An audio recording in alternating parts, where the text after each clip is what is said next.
Number 12 is a very challenging etude because it's hard in general to keep repeated notes fast, clean, and clear. Before we talk about the etude, let's talk about how sound is produced first.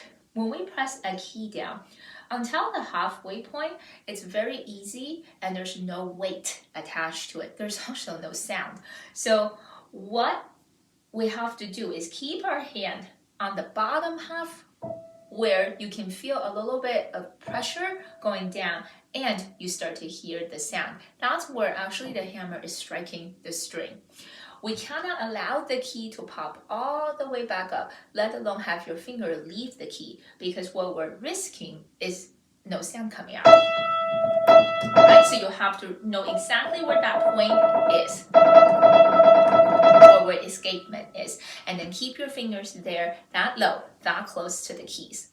Then you can try the tucking and the turning to see which one works better for you and for the specific pattern. The additional thing I would like to add is when you combine the scale in the beginning with your left hand, what you want to do is use your left hand as an energy boost by going forward.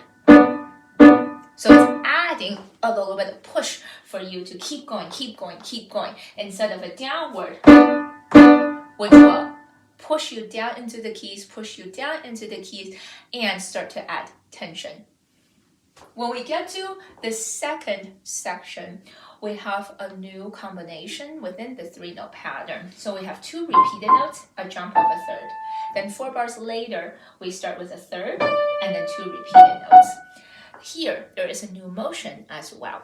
When you have the first one, what I would like to do is try coming out a little bit.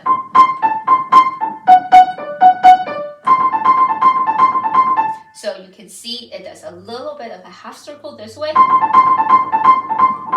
to keep myself free. And then when I go the other direction, I go forward.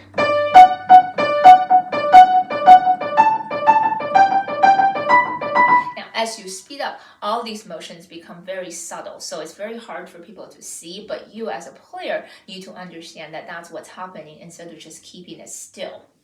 As we move on, anytime you have the possibility of doing circles, for instance here, we try to take it because otherwise repeated notes tend to make us feel like it's an up and down motion. So if we continue that motion for too long of a period, we start to build up tension. So we try and then the turn. To keep your forearm and your arm freer. The hardest part of all this is the next section when we have to keep a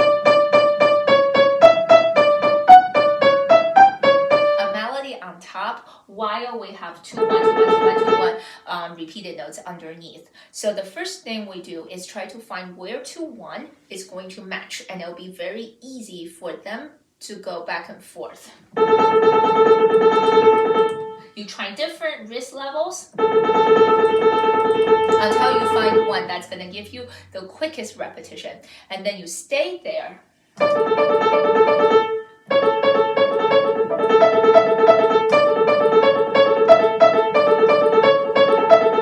And then it's all about timing. You have to understand exactly when do I need to move or how am I moving to make sure that my repetition is always the same. Otherwise, once you go a little bit too early, then you go a little bit too late, then the keys, they do not have enough time to react. And then we start to have unclear notes, or things are getting stuck, or you're getting so tired that you cannot go on anymore. I hope you can conquer all the challenges of this etude and have fun